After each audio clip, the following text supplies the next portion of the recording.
यार CM Punk के चले जाने के बाद रेसलमेनिया 40 जरा सा हिल चुका है, क्योंकि जब वो चले गए ना तो सीधा सीधा रेसलमेनिया 40 के नाइट 1 का जो मेन इवेंट था उस पर ही फर्क पड़ गया। लेकिन चलिए देख लेते हैं कि आखिर उनके चले जाने से कितना फर्क पड़ गया। एंड नाउ आप देख रहे हैं रेसलमैनिक्स एंड सब्सक्राइब करना तो बनता है। तो सबसे पहले बात कर लेते हैं उन मैचेस के बारे में जो ऑलमोस्ट पक्के ही हो चुके हैं, क्योंकि देखो रिया replay, Becky Lynch, Nia Jax तीनों साइड बाय साइड एक ही राइवलरी का पार्ट है। तो आई थिंक डब्ल्यूडब्ल्यूई इसको एक ट्रिपल थ्रेट मैच ही बना देगी for the women's world heavyweight championship. Rhea Ripley versus Becky Lynch versus Nia Jax. और अगर चीजें अच्छे से पैचअप नहीं होती ना तो यही नाइट 1 का मेन इवेंट भी बनकर सामने आएगा। इतना तो दमदार है ये मैच। नेक्स्ट हमने देखा कैसे रॉयल रंबल में नंबर 1 एंड नंबर 2 की पोजीशन पर जिमी एंड जे उसो साथ देखने को मिले एंड एक शोडाउन देखने को मिला हमें काफी टाइम बाद, जो हम देखना भी चाहते थे। So no matter what and what will happen to WrestleMania, ये मैच तो पक्का होते हुए हमें दिखेगा ही दिखेगा। Brother versus brother, Jimmy versus Jey Uso. और हो सकता है कि ये रेसलमेनिया के लिए एक ओपनर मैच बनकर सामने आ जाए। इसके बाद अब क्योंकि ब्रॉक लेसनर भी इस मिक्स से गायब हो चुके हैं एंड ऐसा लग रहा है कि वो वापस आएंगे भी नहीं। सो गंथर का क्या होगा? अभी तक तो हमें ऐसा ही लग रहा था जैसे गंथर ब्रॉक लेसनर को फेस करने वाले हैं, बट ब्रॉक लेसनर तो चले गए ना,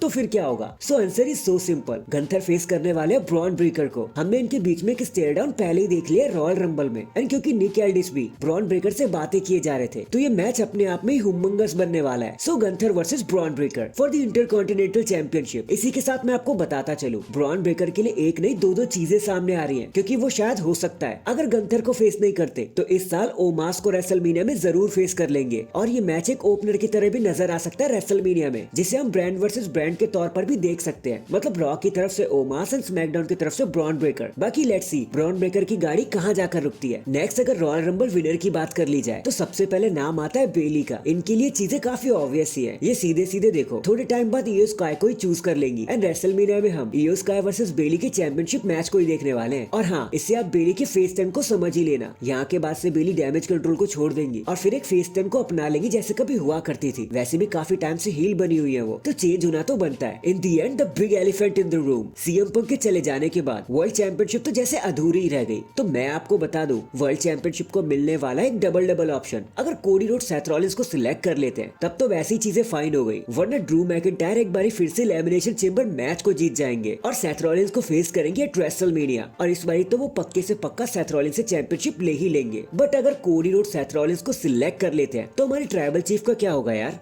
उनके लिए तो कोई अपोनेंट बचा ही नहीं। तो basically WWE back to basics चली जाएगी और रोमन रेंज फेस करेंगे रेंडी ऑर्टन को 1-on-1 मैच में। ये मैच बहुत पहले से ही पिच किया जा रहा है और शायद इस साल ये मैच रेसलमेनिया के लिए बना हुआ था, जहां गारंटीड रोमन रेंज एक बार फिर से सरपास कर ही जाएंगे सारी चीजों को, लेकिन वो फेस करेंगे द वाइपर रेंडी ऑर्टन को। So that is it guys, अभी के लिए तो बस इतना ही। आप मुझे बताना क्या ये मैच एकदम सेंस बना रहे हैं? कमेंट करके जरूर बताना। एंड चैनल पर नया है तो चैनल को जल्दी से लाइक एंड सब्सक्राइब कर दो। बाकी मैं मिलता हूँ आपसे किसी और अपडेट के साथ। तब तक के लिए अपना ख्याल रखें और खुश रहें।